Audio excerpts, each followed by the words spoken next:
Look who I bumped into. I talk about, we're not a YouTube channel, but I've been following Jacqueline for probably about 7 or 8 months. Jacqueline, I won't say your story, but I love your boat, and it's fun to meet you here at Vuda. And so just give us a brief on your boat and how you got here and all the rest of it. Yeah, thanks.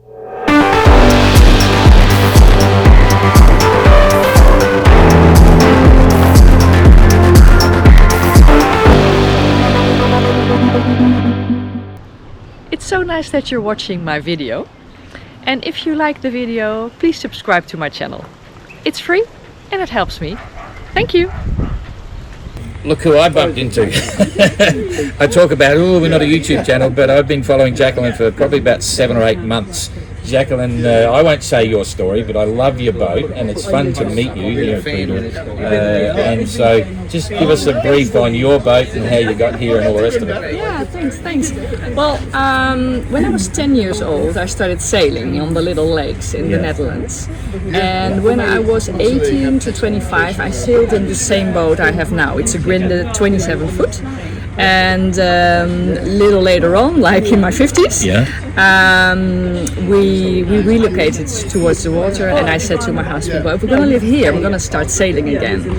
And so we started sailing, and it was COVID, so we rented a boat, we did some RYA trainings, I read everything, I watched all the YouTube channels and solo sailing, and at one point I said, well, let's sail around the world together. And he goes, nah, not me, I like sailing, you love sailing, so you go and we will follow you. That's amazing. And so what was your first impression? Was that a gulp, or you thought, I can do this?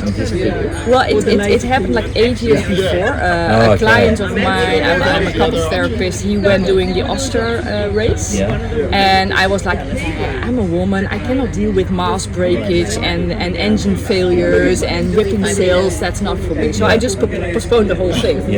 But then I was thinking, well, Laura Decker did it when she was 14. Absolutely.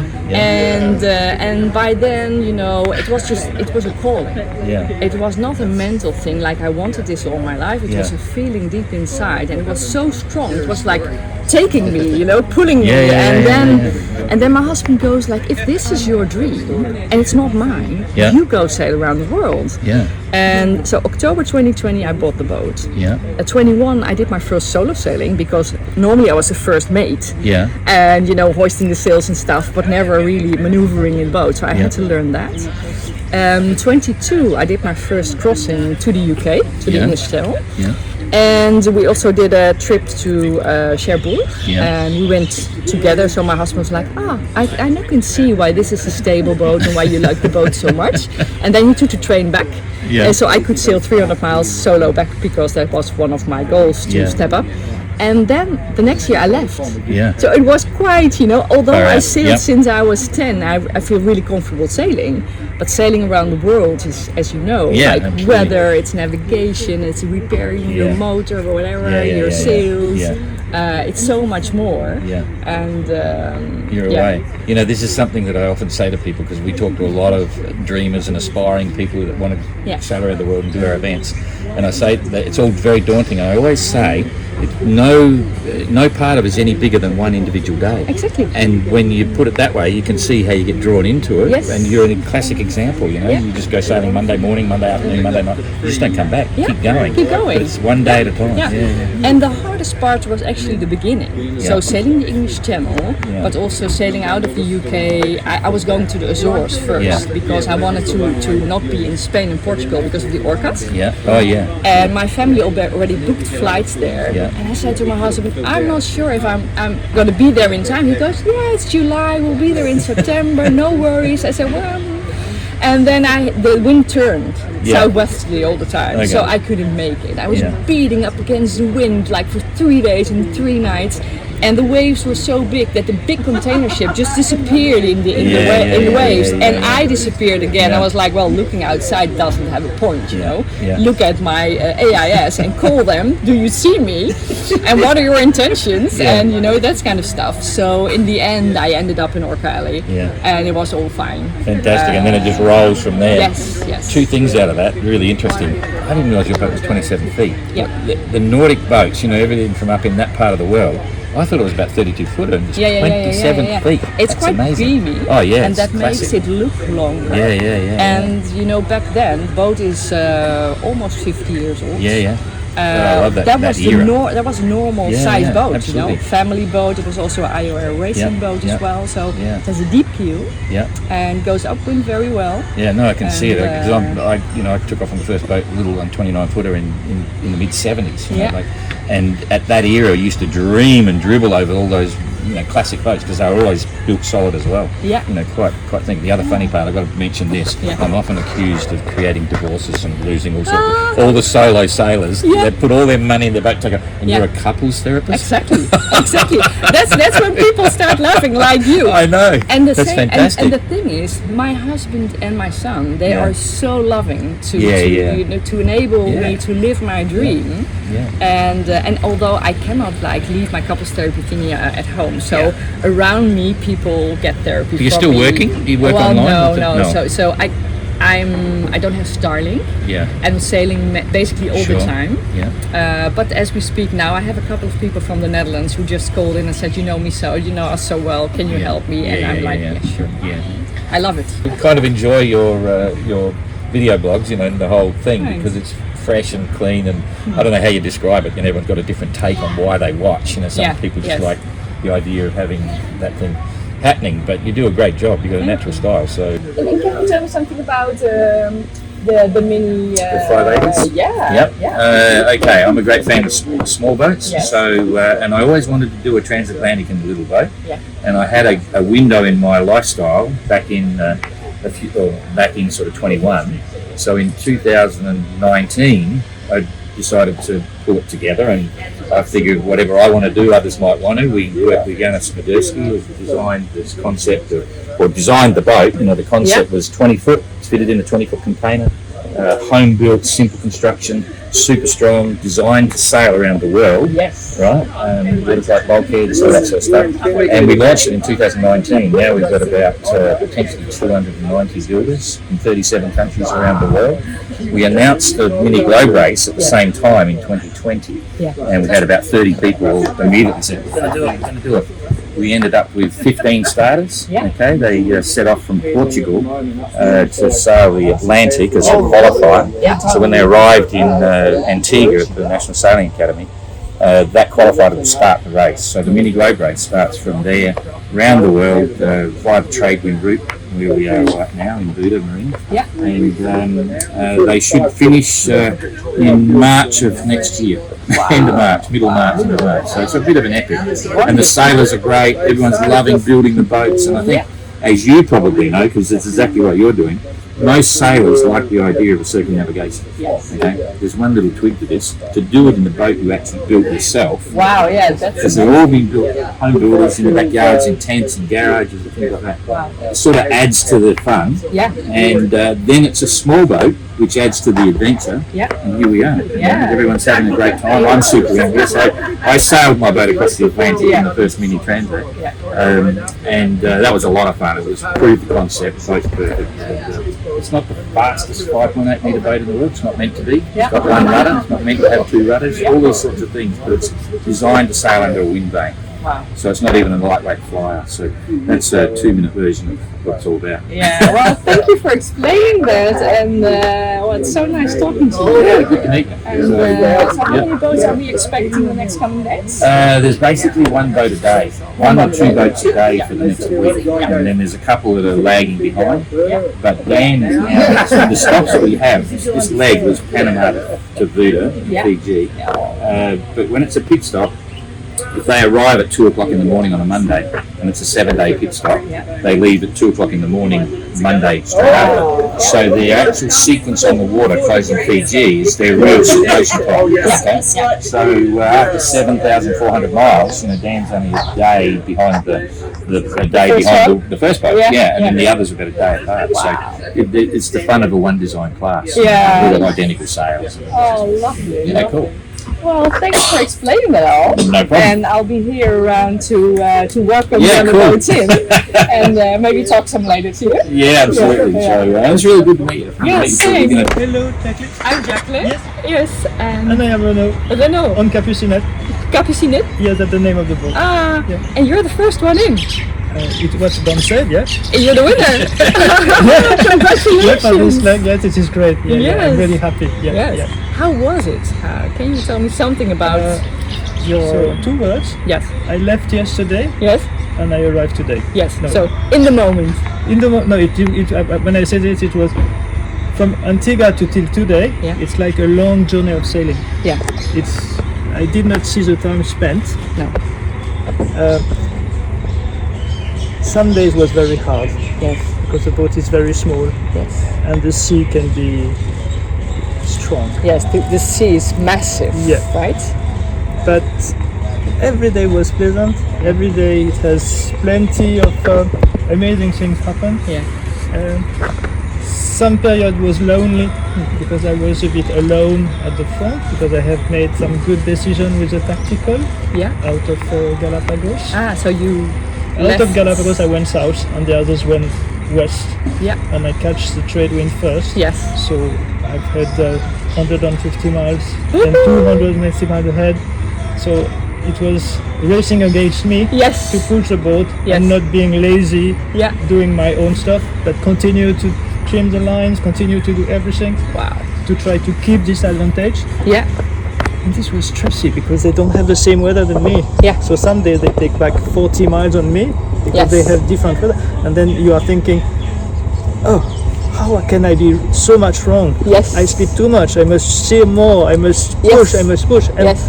they're still coming on me, and I don't understand. Then I made texto to Dan. Dan, you are too fast. Bring me some beer when you arrive. That's good. Yeah. So this period was really stressful for me. Yeah. And then I was lonely because when I arrived, I was in front of the others Yes. a long way. Yeah.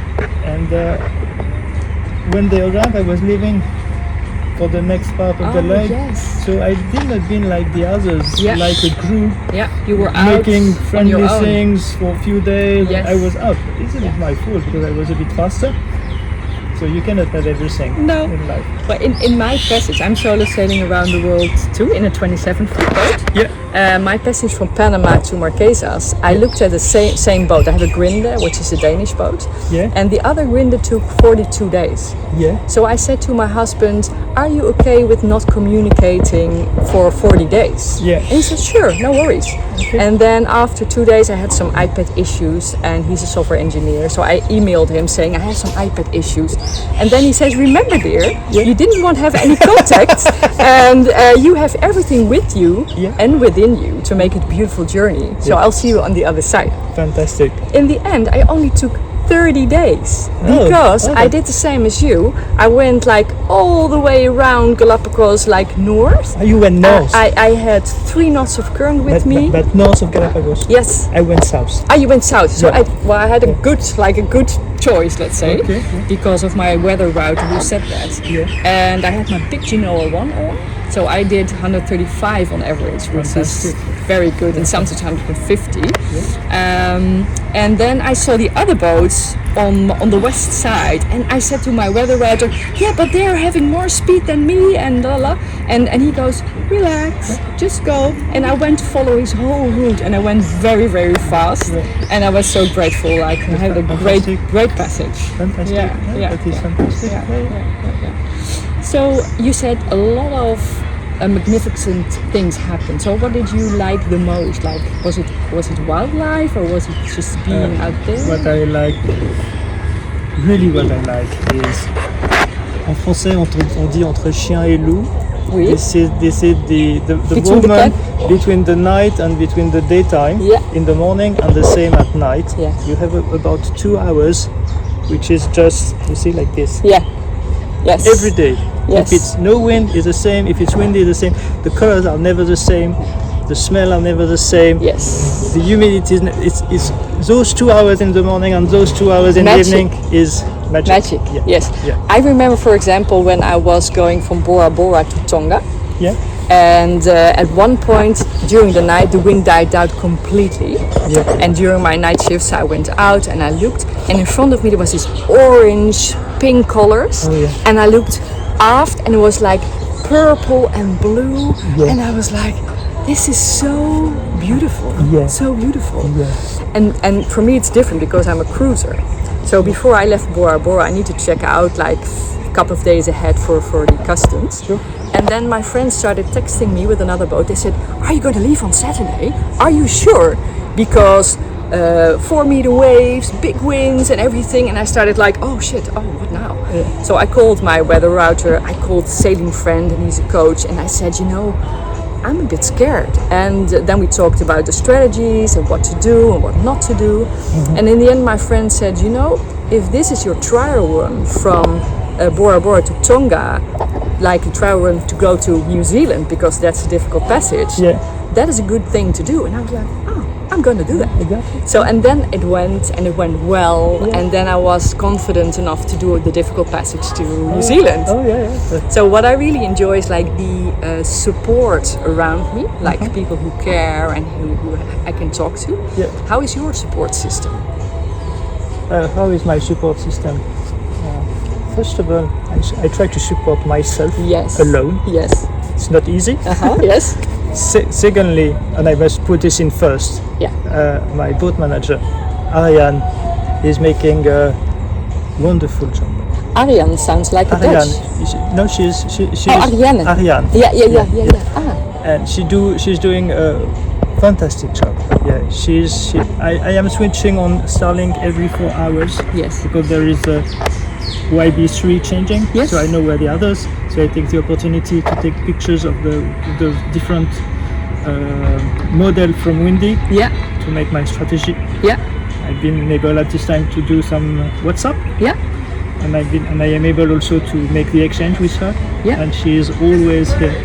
Wow. For any question, wow. She's always here. Yeah. So she's doing something really fantastic, and this helped me to have the head out of the bottle. Yes, the head out of the bottle. That's nice. Exactly. That's nice. Yeah, the boat is more like a bottle. Yes, yeah. Or a snail house, I don't know. Yeah. And it's like your companion, right? Your boat. It's like you do it together. And, but when I see the boat from here, I said, what are those mad people? Yes. When I am on my boat or in my boat, I said, oh, it's big enough. Yes. Or maybe too big. They have the same with me. So I have a 27 foot. Yeah. And it's almost 50 years old. Yeah. So back in the days, that was a normal size boat. But now you have like 50-foot boat. This is the normal size, and they all look at me like, oh, you have a small boat. No roller furler, no shower, no freezer or fridge or whatever. You know, exactly. I had to have no windlass, so everything is manual with my anchor chain and stuff. Exactly. And then they go, oh wow. So first they see this boat and they go like, oh, did you sail? Where did you sail from? From the Netherlands. Wow. And then how many people on board? It's just me. Just you. And then they go, oh, and you are married? You have a husband? And he visits you? Yes. And they're like flabbergasted. And it's like similar, I think. Like it's about the it's same. like choices you make. Yeah. But I have plenty crew on board. Yes. I have Carmen. Yes. With the electric trailer. Yes. I have Hydro. Yes. With the hydro van. Yes. I have Kuni with a ventilator. Yes. And I can talk with them. Yes, and you do. They never contest me. So this is great. Yeah. This is great. Yeah. But this is the story, the inside story. Yes. The inside story is sometimes a bit. Exactly. Sometimes you have things inside. You think it's something fantastic, but when you talk with the people, they don't understand. Yeah. But do you also have sailor's dementia? Because I have that. So meaning sailor's dementia, like old people forget things. And when you go places and you have a difficult time, but then you go and then you forget about the difficult passages. You just go on, live in the moment. This is why I said from Panama to here, it was one long journey. Exactly. I left yesterday and I arrived today. Yeah. Oh, no, sorry, I arrived yesterday, but I arrived today. Yeah. And that's very special, right? In this age with all communication, to be just in the moment and enjoy it. Exactly. Yeah. And as I never sleep more than 1 hour. Yeah. Your system your internal clock. Yeah. After 3 days, Yeah. not anymore a Swiss clock. No. It's just everything. You don't know when you sleep, you wake up. Is it daytime? Is it nighttime? Then you talk with UTC. Yeah. Then you talk. Yes. I talk with Switzerland. Yeah. It's Swiss time. Then I talk with others. And at the end, it's some time. Yes. But you don't know when it No, is. no. The time is completely out of the equation. Exactly. Yes, Yeah. yes. And that's a beautiful thing, I think. I don't know. I like it. It's hard when you arrive on shore Yes. to restart. Yeah. And it's hard for the few days when you restart the race Yeah. to go inside. Get in the rhythm. Yeah. Yeah. And not being just 24 hours on 24 hours doing the thing. Yeah. Because Yeah. it's a bit my concern Yeah. is when I start, Yeah. I'm just on. Yes. Yeah. Full on because Full you're in a on. race. Yeah. So every hour and all the tweaking and all the Every- things. I'm trimming every 5 minutes. Yes. All the time. Yes. All the time. So that must be exhausting, or not? The what? Exhausting. Are you a bit tired? Tired of like being on all the time? No, I love this. I love this. Yeah. So I can do this Endlessly. for the time my eyes are not closing themselves. Yeah, I can trim all the time. Yeah. Yeah. Stay all the time. Yeah. Yeah. So what inspired you to do this race? To Oh, that's a long story. Okay. It's a bit written on the panel. Okay, yes. So I've been, I have the luck with my father and mother who have built a boat in the end of the 60s. Yeah.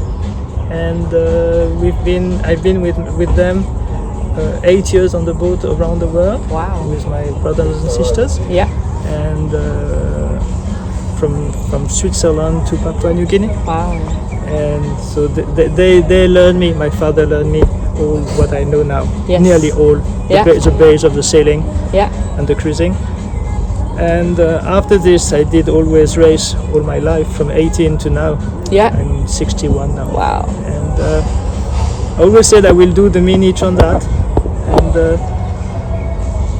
now I had the opportunity to do the mini Transat, but the boats are not made for me anymore. Yeah. They are for high level sports people. Yeah.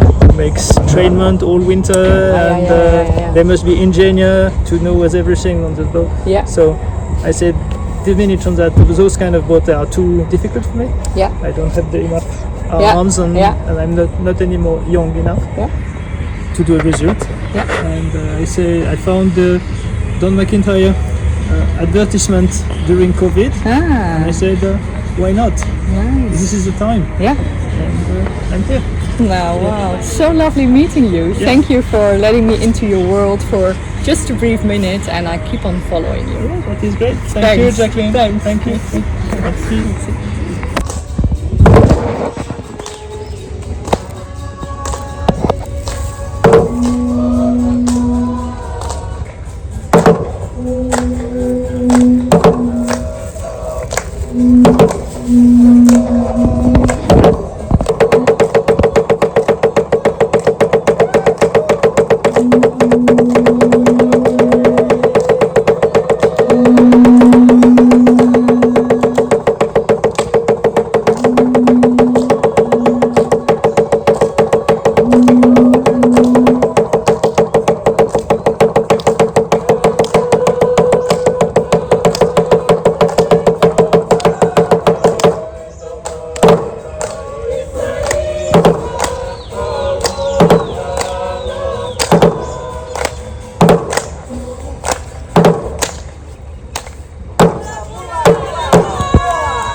The chef's like the most enthusiastic guy there.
I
mean, it's not like that decorated. Bula bula. It's such a nice one, though.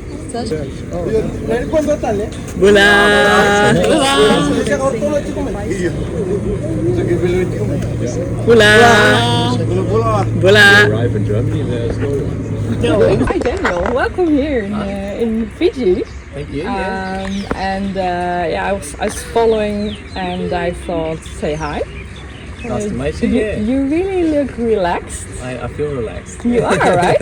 I am. Your second one in. I am. Yeah. It was a nice trip from Tonga. It was. I just decided, Renaud was quite a bit in front, and the next person was quite a bit behind. So I just wanted to really enjoy the last 5 days at sea, and there wasn't any storms or anything. So it was a nice, calm and easy trip. Yeah, nice. Because your passage is now from Panama. Or? We started in Panama and then across to Antigua, and that's technically where the race started, the mini globe race. So, yeah. And what was your nicest moment at sea? Yeah.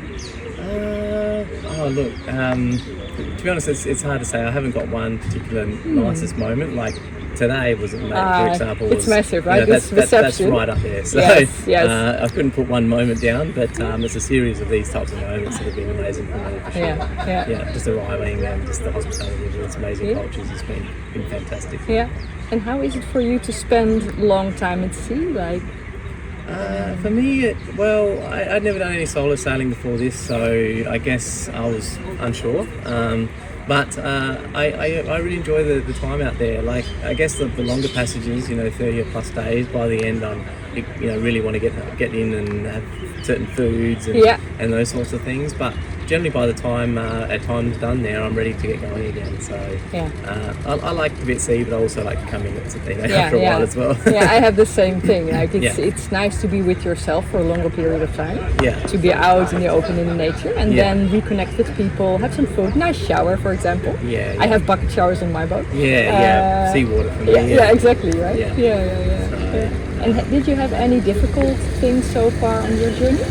It's just cool. Like, it's a lot of difficult things as well. Like, from the challenges of just being out there away from family to, had 60-70 knots of wind, in certain areas, and just various storms and lightning, 100 meters away, and having embers that go across the boat, and surrounded by orcas, all sorts of different things. And I think the difference between me sailing around the world in 3 years and you do it in 15 months, and you have this time frame, so you need to go after a week of rest, 7 days, you need to go at exactly the same time for the next leg, right? That's right. This is the biggest stop, this is the main stop, but the pit stops you have to stay, depending where you are, 7 or 8 days, and then you have to wait for your time's up before you go again, and then you can stay longer, but essentially the clock starts ticking as soon as that 7 or 8 days is up. Yeah, and I think it's a mental thing as well. Like, you're going to be sailing, and then you're going. Absolutely. Yeah, right? and you get into the zone, and then away you go. So So. Lovely. Well, it's so nice meeting you. Yeah, you too. And so good to see you, because people, when I sail, they're like, oh, now you're in after 30 days or 14 days or whatever. Like, you now need a really good rest. I'm like, no, because when I do longer passages, I sleep 2 hours or half an hour, and then I do my things in the night and everything. Yeah. But I feel so relaxed when arriving, and I see that in you as well. Yeah, and I feel good at this trip for sure. So it's really nice and fresh, ready Nice, to go. nice. Do you have any message for people watching this? No, I mean, I just, anyone watching, thanks for watching this first thing, and it's been an amazing journey, and I keep saying if it wasn't for everyone following and supporting and sponsors and family, I wouldn't be here. So Yes.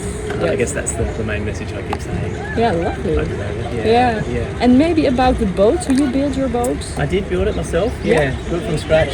No boat building experience, and Wow, it's amazing. yeah, so it was a big process. Working at the same time and just doing everything. So it was a big commitment. Yeah. So for me, this hasn't just been about the race. The whole adventure started about 5 years ago for me. When I bought the plan. So it's been a big journey to date. We've still got a while to go. So. Yeah, I recognize that. So I had 3 years of preparing, buying the boat, making the boat ocean-worthy, sea-ready, and then myself as well with all kinds of trainings and stuff. And then sailing for 3 years makes it a 6-year adventure, right? Next to your work and everything, it's like. And what was the hardest about building your boat? To be honest, there was just the relentless sanding. I guess was the hardest bit was just learning, because I didn't have any skills, Yeah. It's probably not it's not one thing that sort of stands out. It was the sacrifices that you make to build the boat and to be here has been the hardest thing. Selling a house and all sorts of stuff just to make this event happen. Possible, right? Yeah. So building the boat, I didn't really enjoy the process, to be honest. It was really a lot of fun, and I'm glad I've never done it. You can probably buy a boat the same amount as what you build it for, but you don't get the same satisfaction. Yeah, and your boat is so part of you, I think, right?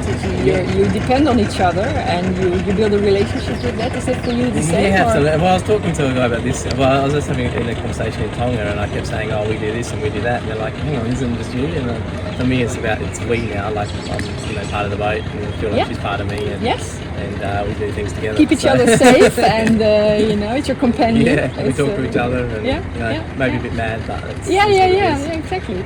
And so, how did you learn the boat building skills? Did you watch YouTube videos, or did you go to boat builders? Or there was, to be honest, it was a community. So, there's a community of people that were building them. So, people that were ahead of me, and the first boat tracker that was built.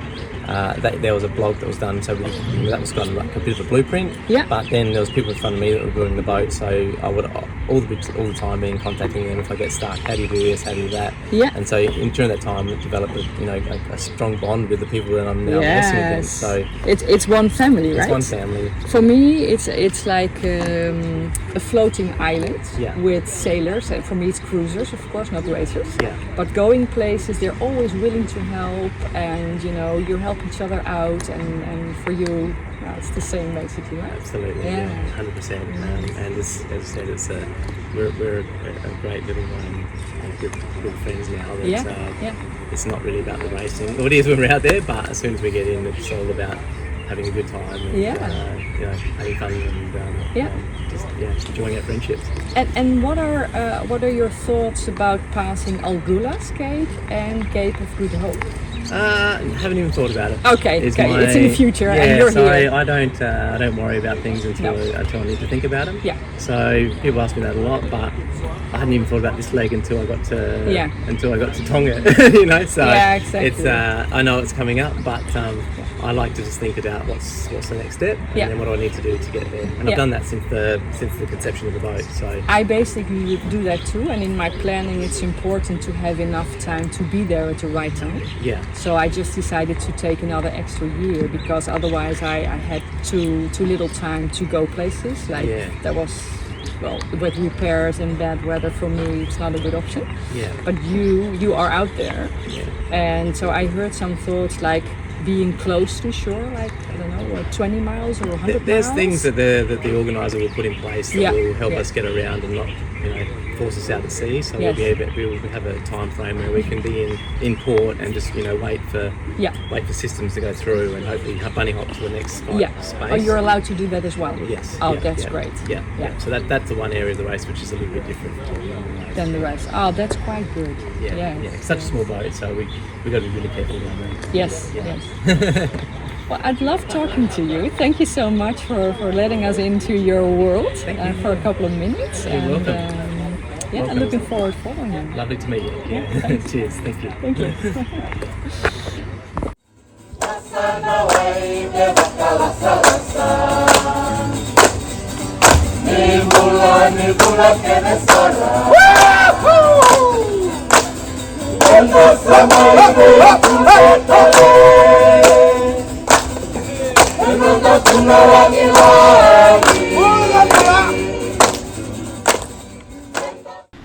Thank you so much for watching my video. If you like my video, please subscribe to my channel. It's free and it helps me. Thanks also to my patrons. If you want to become a patron, it's patreon.com/Loveworkx, or for one-time or monthly donations to PayPal, it's paypal.me/Loveworkx. Thank you very much and see you soon. Bye!